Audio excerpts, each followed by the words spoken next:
Hello again. I just want to do a quick update on what I've been doing so far on the shop upgrades. Now last time I left it with you seeing me cutting this front section off, which was out here, and taking it back. I rebuilt all the cabinets, moving them back, got the floor down underneath it all with the membrane, and then you'll see from the photos, if you've been following it, the full extension drawer glides. Much better than what I had before. I used to have to really drag these things in and out, and there was only halfway in and only halfway out. It was very difficult getting things in there. Take, for example, these sliding boxes. Now this is for my marking, measuring, marking and gauges, small gauges. And these trays, I could never take them out. They was in there permanent because the drawer only ever used to come out to there. You couldn't get them out. Now full extension. And they're good because like this one, it's very heavy, but it glides.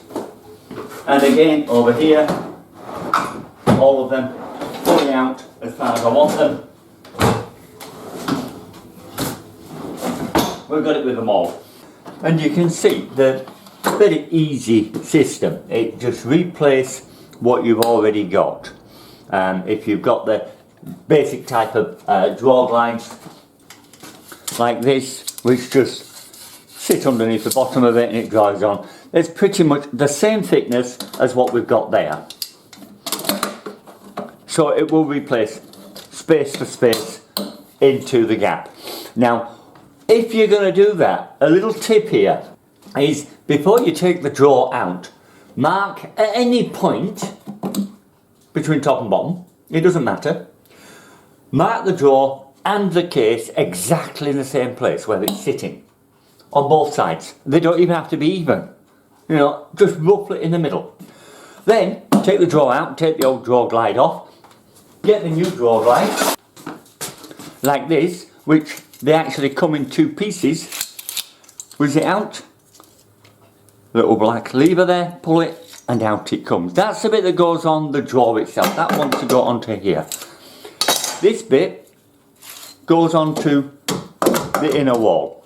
And all you do, you've made your marks, square them up and then exactly level, fit that so that the centre screw holes are on that line you've made. Same with the wall. Square it up, the line on the screws, get it up. All you're looking at is make sure that when you set this on the wall, it is set just a little bit back. I mean, little bit by 2 or 3 mil back from the front of the case.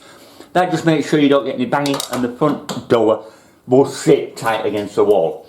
With this, you've got a metal flat bit there which stops on the drawer glide. Just make that butt to the front of the drawer to there. And that's all. Level on the line and you'll just be able to swap them over one for one.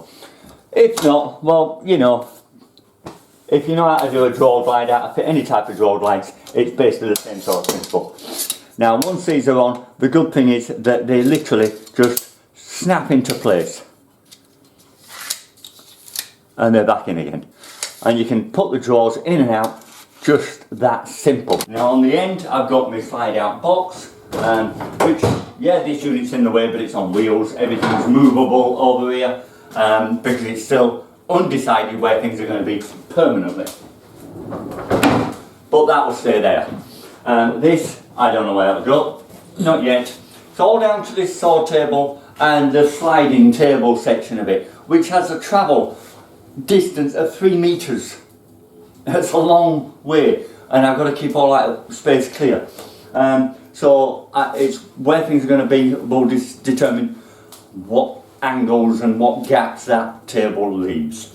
Right, the other things that I need to do is the electrical systems. Because they're running on 16 or 20 amp supplies, depending on which machine it is, we don't want any plug tops. Being here, it's quite possible some of these items might actually come with a moulded plug on it. You never know. We'll be cutting it off and we'll be going for these. Now that IP44 rated, IP46 rated, so they're due for outside, they're fine. They're actually for caravans, so you know they're designed for that sort of thing. But it's a very good positive plug and socket. As you can see, that's the socket. 3 pins, same as we have in everything on English, but round pin for better connection for outdoor, and in, and you can't come back out again.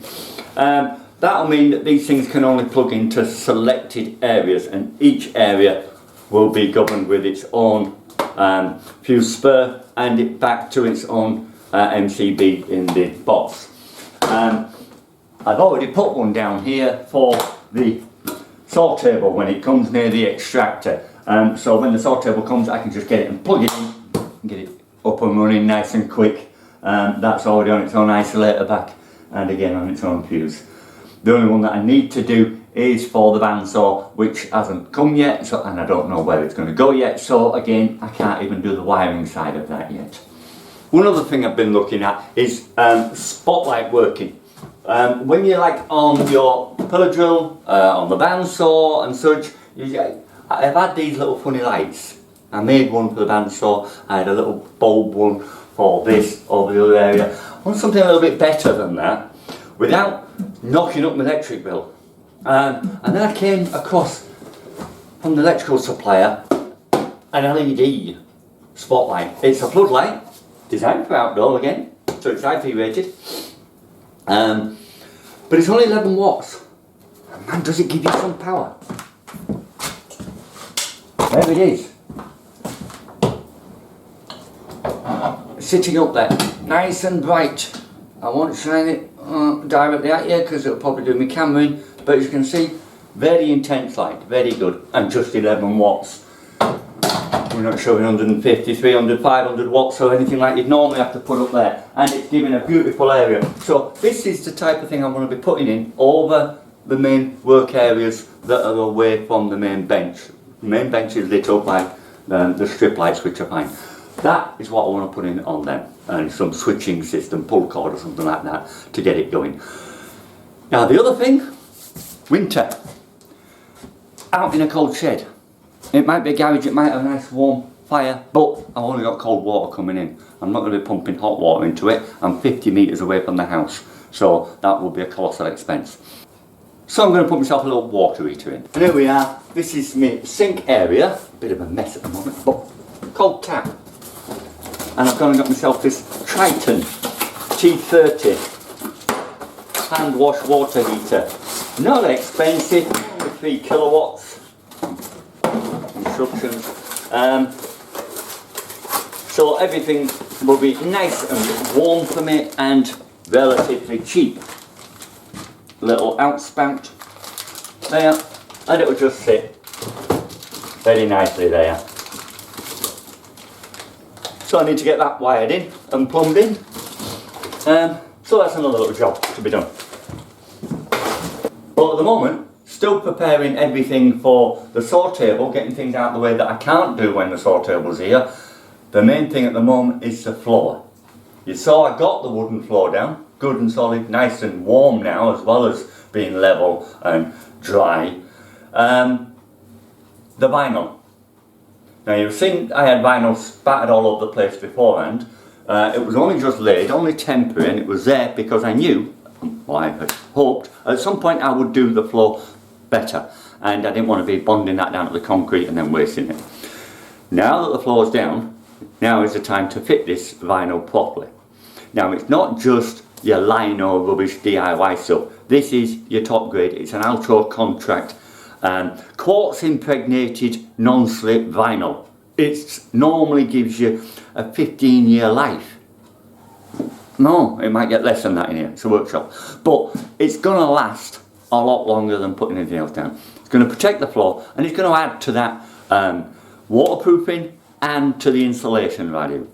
I'm going to be bonding it down with a very good vinyl adhesive. I've been using this for quite some years now and I've had no problems. Made by Bal, the F44. It's a rubber based solution. You put it down on the floor with a trowel and as much as possible take it back up again. Leave just a thin film, otherwise your vinyl will bubble. You get little ripples all over the place. It's quite a mess. Even rollering it out, if you've got something like a 100 kilo roller, yeah, no problem, but I ain't got one and I don't want one. So if you're going to use this stuff, spread it out nicely and then back trowel it back up again. Don't go leaving grooves and ridges and all that lot. It just needs a very thin film to bond it to it, and it does do a brilliant job of the stuff. Now, as you can see, I've already made quite some progress. I've got these areas down. Remembering that we're not going for any uniform pattern design or anything. This vinyl is not cheap, and to do an area of my workshop would be a bit of a silly investment for this sort of quality of gear. But because in the trade I am using this stuff very regular, I have lots of offcuts, and that's what I'm using. So I'll get on with that now.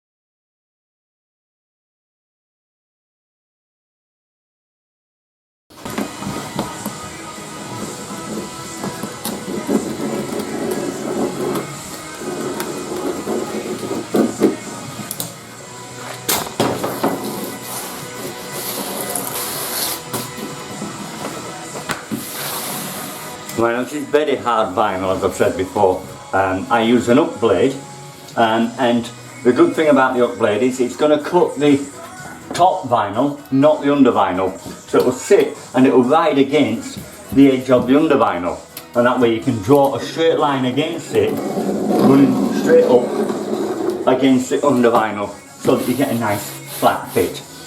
You try cutting down from the top of this stuff, you're hitting the quartz. Quartz, well, it's harder than the blade.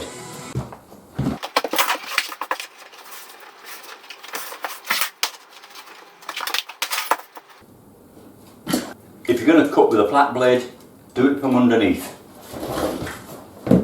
If you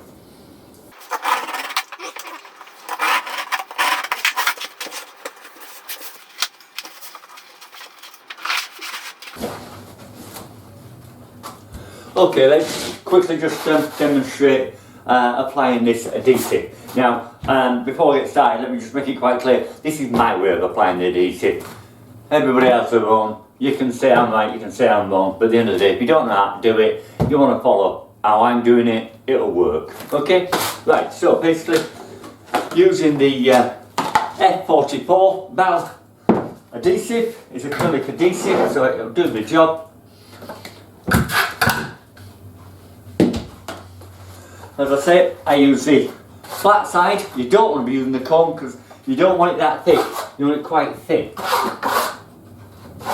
Where you've got any ridges in the flower, it will help to fill them and stop you having lines on your vinyl. So you can leave it a little bit thicker at them points.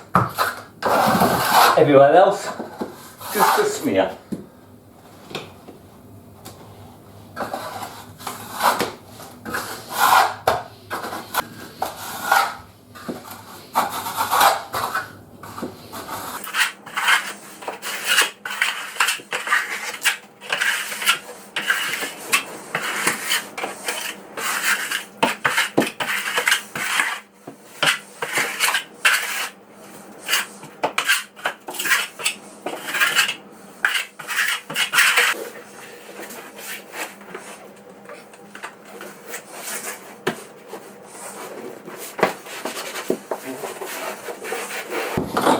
Now that I've got it glued down, the next thing is, with them all being lots of little pieces, you wouldn't normally get it with a big roll, but because I've got lots of bits, curly edges, and it's hard vinyl.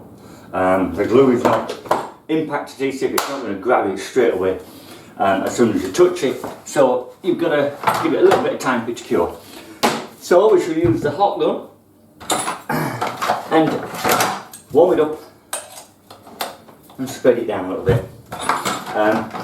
This is the tools that you'd normally use when you want to weld up the joints, which if it's a commercial situation, you would have to weld all the joints. They've got to be. It's part of the regulations. Here, there ain't no regulations. It's mine. If you use one, you'll know what I like. But let me just tell you, watch your fingers. Flames can be colder than this. A lot colder.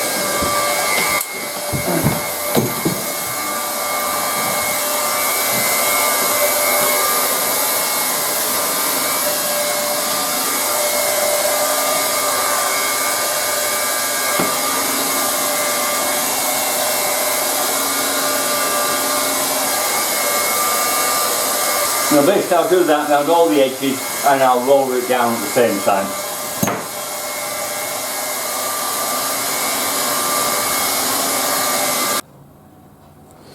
Okay, that's the vinyl. Done as far as I want to do for now, because I don't really have much left worth using, but the areas that I need done before the saw table comes are done. Now, let's get on with the water heater. First off, just to sight the heater, I'm wanting it, I think about there. Let's put the neck on it first, and that way then I'll be able to work out what my spaces are.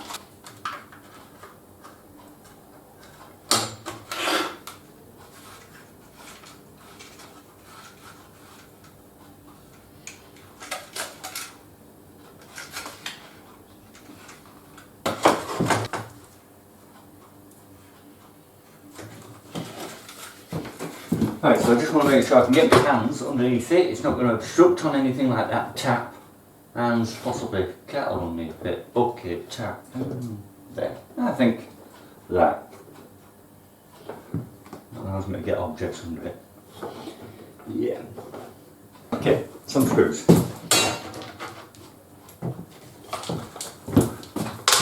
Got nice wood backing, so I don't need anything heavy like wall plugs or masonry drills or anything OTT like that. Just drill this into the wall. Like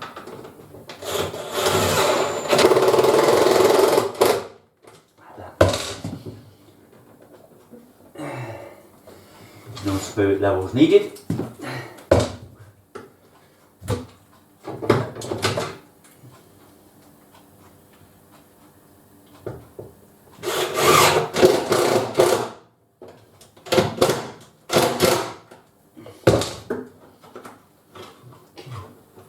Okay, next I'm going to put the water supply in. Now I've got water here which I've put in for the urinal.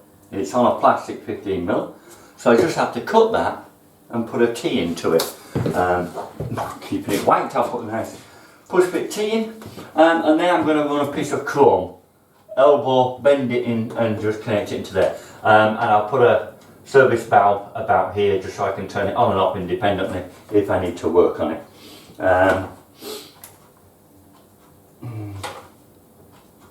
Yeah, that'll do it. So, I'll enter the chrome pipe.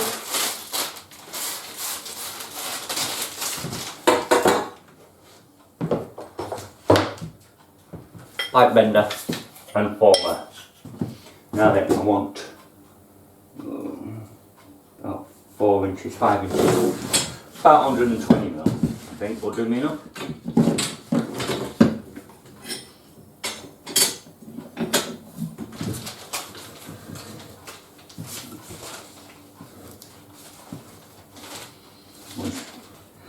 A nice 90 there.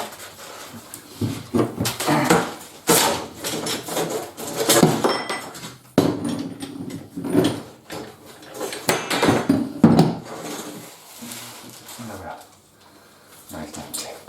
Okay. Pipe slice.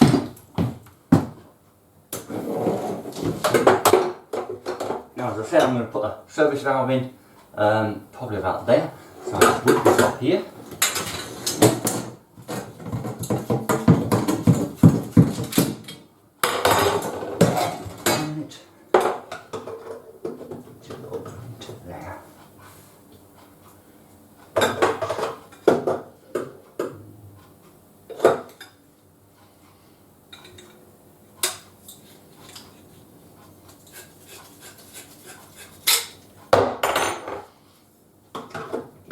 and that's it. Nice and tight.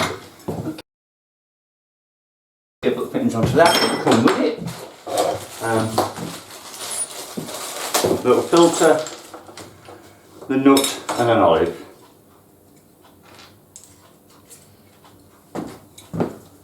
So obviously goes into that end.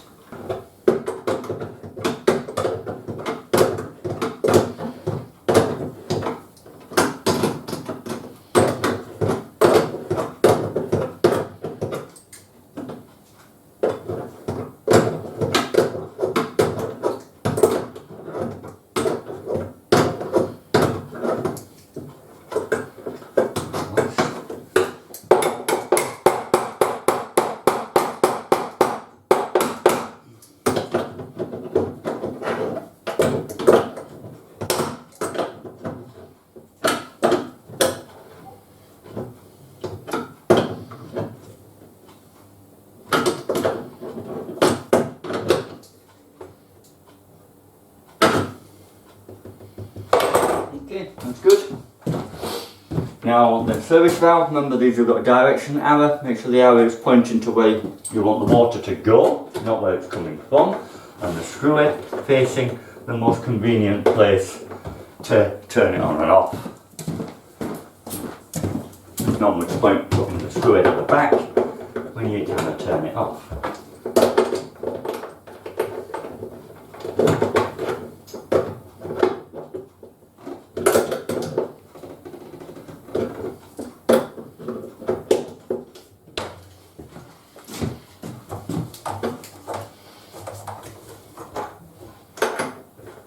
That was convenient. Now then, with it being chrome, do not rely on these gripping that pipe. It will not. It needs the copper to dig into. The pins in there are not hard enough to do it. You might get away with it if everything's in a tight place and you've got pressure on the plastic pipe. But I wouldn't trust it. What you want to do is just sand off the edge. With anything, just sand the disc until you get it back down to the copper and then push it in. But only need enough, you don't want to see it, just enough to go into the fitting itself. I'm going to use the sanding machine. And there we have it, you see, nice bit of copper on the end, and now that will fit nicely into there.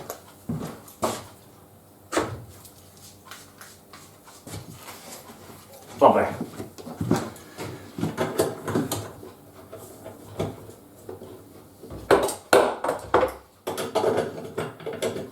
Now I've turned the water off already, because I knew I was going to do it. But then I've opened all the taps on that line to make sure there's no water build up in there. Otherwise, when I open it, when I cut it, I'll get a burst of water all over the place. And I don't want that.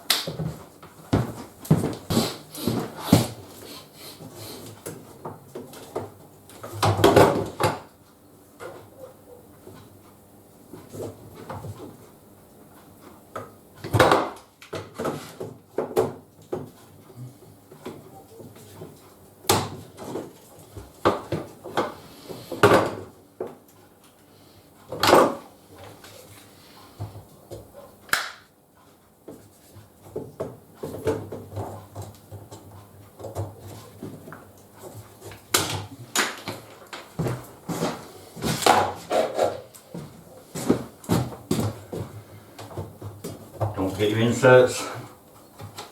If the pipe can squash, it will jump out.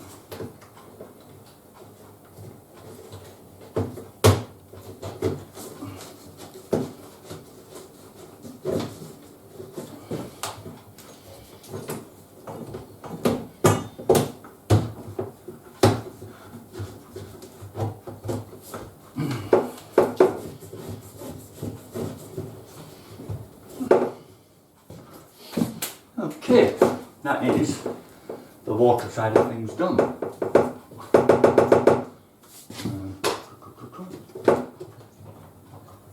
I'm going to turn the water back on and test that side first before I go to the electric.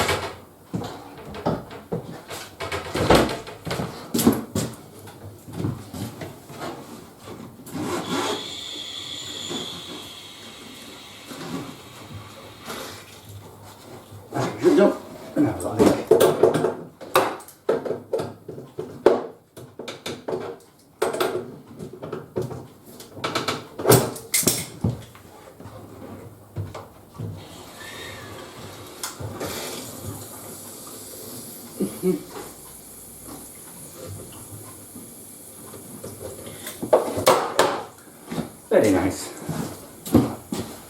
For now, just turned off there.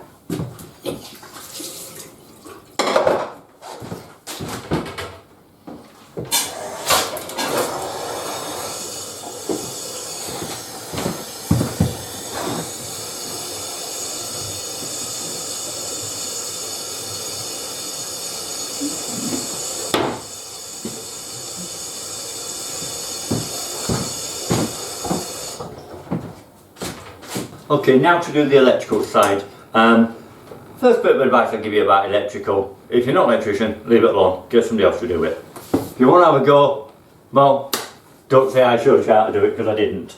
This is for just general information. What I'm using here is a 1.5mm cable. That is what Triton recommend, and because it's a 3 kilowatt shower. I'm going back to a 13 amp plug top instead of into an isolator, because that's my preference. It's a workshop, as long as it's isolated it doesn't matter. But this side it must be a 1.5 minimum cable because it's a 3 kilowatt. I'm using triple circular,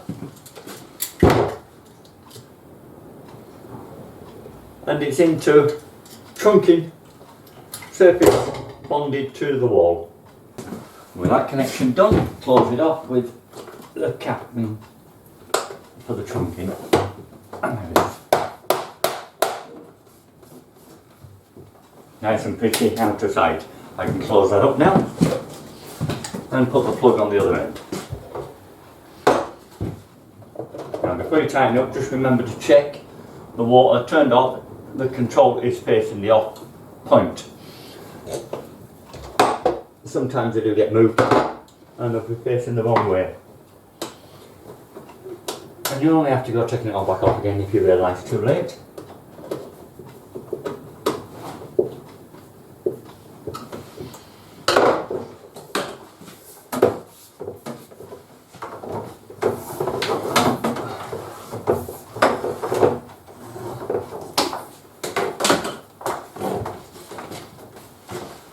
Okay, now we'll put a plug top on that and then we'll test it.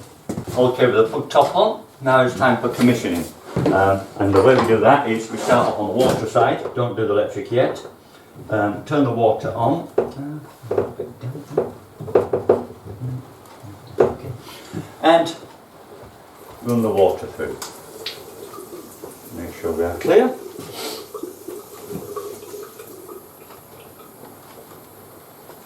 You see the pressure drops, that's because of the valve inside, allowing it to heat up. But that all looks clear and free. Right, now I can place the sprinkler head. We do that just if there's any debris in there, you've got fine jets in there and it'll clog it up, so you'll get nothing coming out there, back it up and be all horrible. And then we have the sprinkler nice and clean. Okay, now the electric. We'll be having it clipped up there later. For now, let's just get it up there, like that, like it will be. And I'll put some clips on later on. Okay, now what?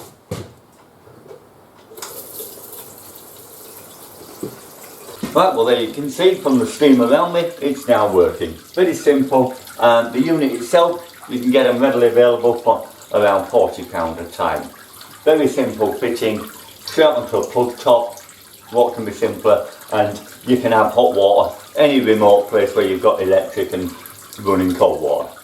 Right, well, I think that's it for this video. So you've seen where I'm going and what I'm doing, and the next program I think will probably be when the saw actually arrives, which is in about a week's time. So as work permitting, I'll get a video made of that and get it on as soon as I can. Right, well, thanks for joining me again. Hope you've enjoyed it and hope you've learned something, and I'll see you again later. Bye for now.